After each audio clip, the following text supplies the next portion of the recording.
Assalamualaikum warahmatullahi wabarakatuh. Selamat pagi semuanya. Selamat berjumpa lagi dengan saya, Bapak Hidayatullah dalam pelajaran ke-NU-an. Pada kesempatan kali ini kita akan bicara tentang memahami sunnah dan bid'ah. Apa itu sunnah dan apa itu bid'ah? Mari ikuti terus video slide saya sampai akhir. Namun sebelumnya mari kita awali pertemuan kali ini dengan membaca doa bersama-sama. Bismillahirrahmanirrahim. Raditu billahi rabba wa bil islami dina wa bi Muhammadin nabiyya wa rasula. Rabbi zidni ilma warzuqni fahma. Amin ya rabbal alamin. Baik, kita lanjutkan. Kompetensi dasar yang akan dituju dalam pembelajaran kali ini adalah yang pertama, menjelaskan sunnah secara bahasa dan istilah serta menyebutkan pendapat ulama hadis. Yang kedua, menjelaskan pengertian uswah hasanah. Dan yang ketiga, menuliskan surat Al-Ahzab beserta dalilnya atau beserta artinya. Yang keempat, menjelaskan pembagian bid'ah menurut para ulama. Dan yang terakhir, memberikan contoh perbuatan-perbuatan bid'ah. Pengertian sunnah. Sunnah secara istilah berarti jalan atau cara yang sudah mentradisi. Sunnah juga berarti praktek yang diikuti, arah, model, perilaku, atau tindakan, ketentuan, dan peraturan. Ulama ahli hadis mendefinisikan sunnah adalah segala sesuatu yang berasal dari Nabi, berupa perkataan, perbuatan, ketetapan, karakteristik, etik, dan fisik, atau sejarah, baik sebelum kenabian seperti menyendiri di Gua Hira maupun sesudahnya.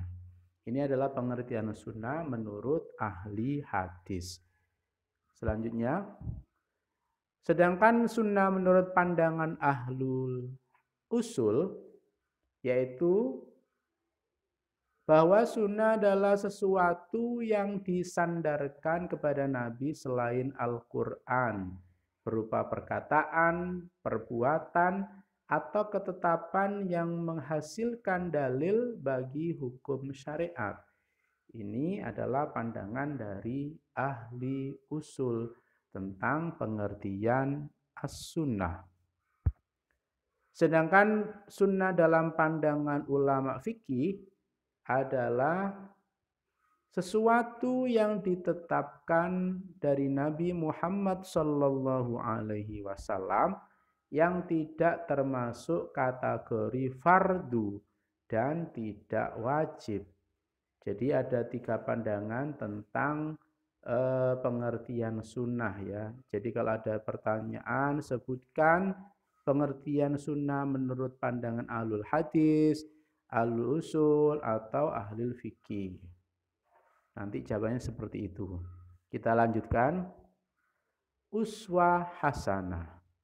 Bagi umat Islam, Nabi adalah uswah hasanah atau teladan yang baik.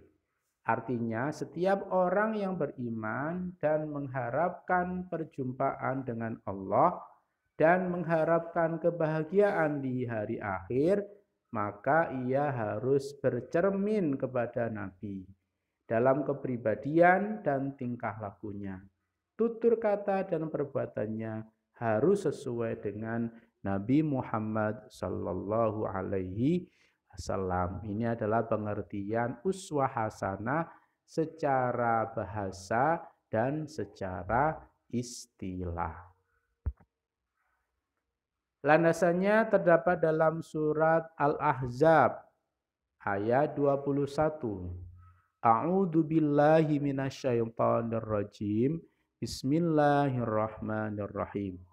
Laqad kana lakum fi Rasulillahi uswatun hasanah liman kana yarjullaha wal yawmal akhirah wa dzakarallaha katsira.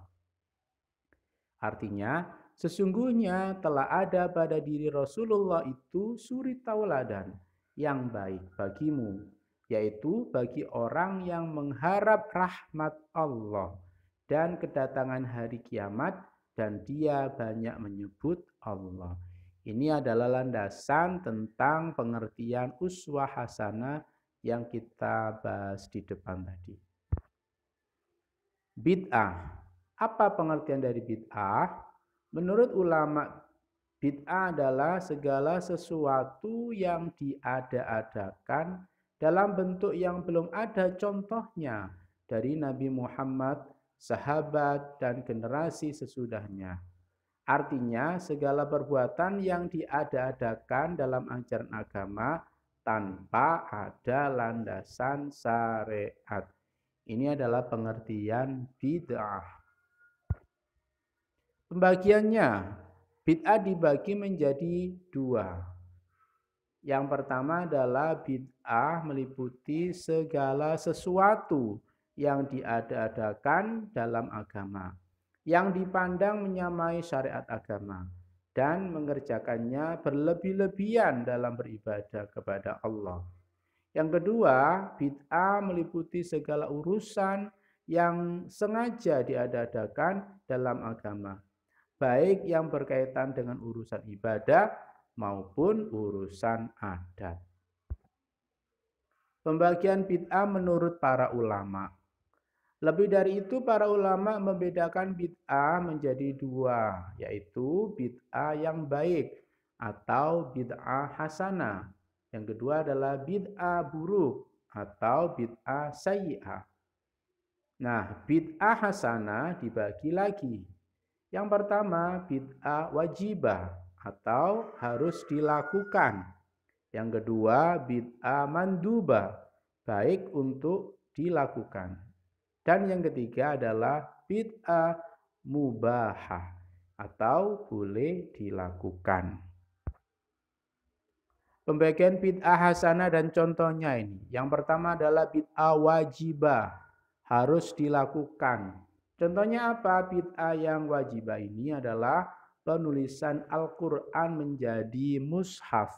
Kalau tidak ada penulisan dan menjadi mushaf ini Quran, kita akan kesusahan dalam membaca Al-Quran. Mencari referensinya akan kesulitan. Yang kedua adalah bid'ah mandubah atau bid'ah baik untuk dilakukan. Apa contohnya? Melakukan sholat tarawih 20 rakaat ditambah 3 witir sebulan dalam sholat berjamaah sesudah sholat isya. Ini dilakukan saat bulan Ramadan. Ini adalah baik untuk dilakukan dan sudah dicontohkan oleh para sahabat. Dan yang ketiga adalah bid'ah mubahah. Boleh dilakukan. Apa contohnya?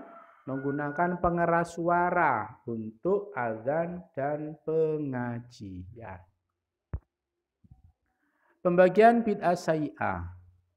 Bid'ah yang buruk atau bid'ah sayyi'ah dibagi menjadi dua, yaitu bid'ah makruha atau bid'ah yang makruh dilakukan.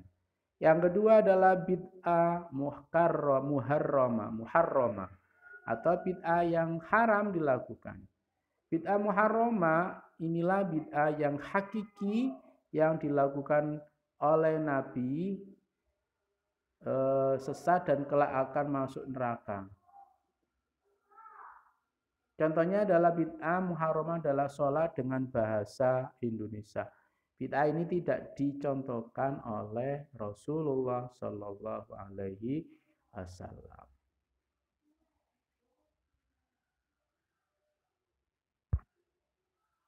Pembagian bid'ah sayyi'ah. Satu, bid'ah makruha. Contohnya menghias mushaf dengan emas.